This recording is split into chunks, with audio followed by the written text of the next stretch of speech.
Aerox version 2. Ang kadalasang nasisira po nito ay ito po ay Aerox.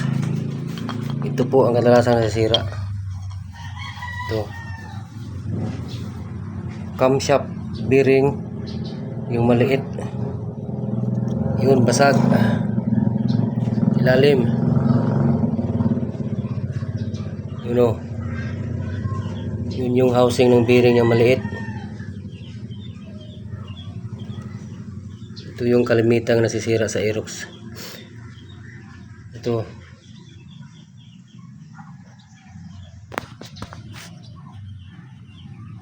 Ito.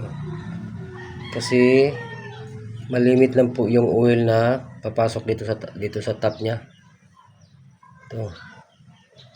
Kaya ang payo ko nito, lagyan po siya ng supply na oil galing po sa transmission sa baba, sa crankcase.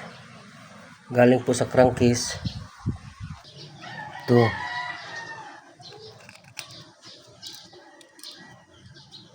Galing dito, dapat may supply siya papunta sa taas. Ito ito yung change oil niya. May maliit naman itong maliit na to.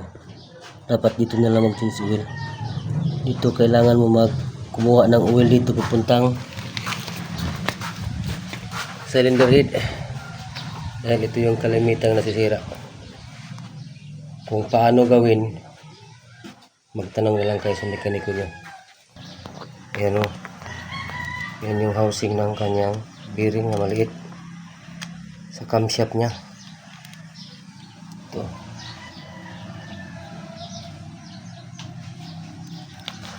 Kawawa yung mayari. Aerox version 2. Ang housing nya dito. Yung isa na doon sa loob. Ang tunog nito parang may mga sumasabit. Ganyan. Kaya pag mas marinig nyo ng ganyan sa Aerox nyo version 2, huwag na kayong magdalawang isip pa. Patingnan nyo na sa mekaniko nyo. Ito yung cylinder block nya. Ayun, may tama din.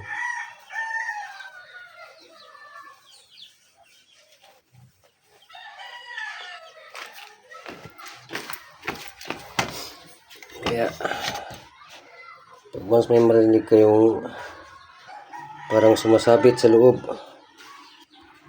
huwag na kayong mag-atubili.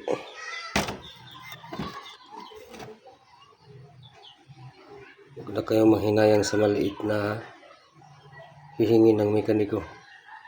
Kasi ang kapalit niyan, ito yung kapalit. Maraming na-damage.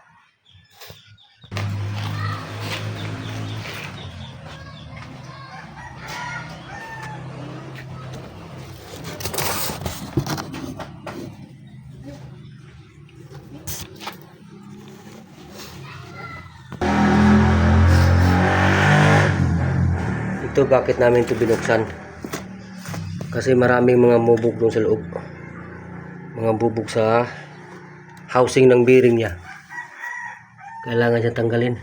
Yan o, maraming mga basag-basag sa bearing niya, kailangan namin ito isprayan.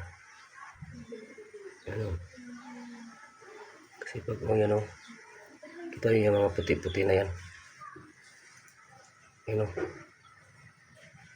kailangan niya isprayan.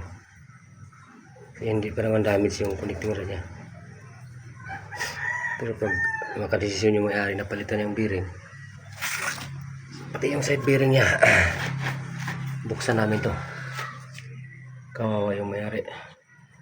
Aerox version 2. Maganda pala. Hanggang dito na lang.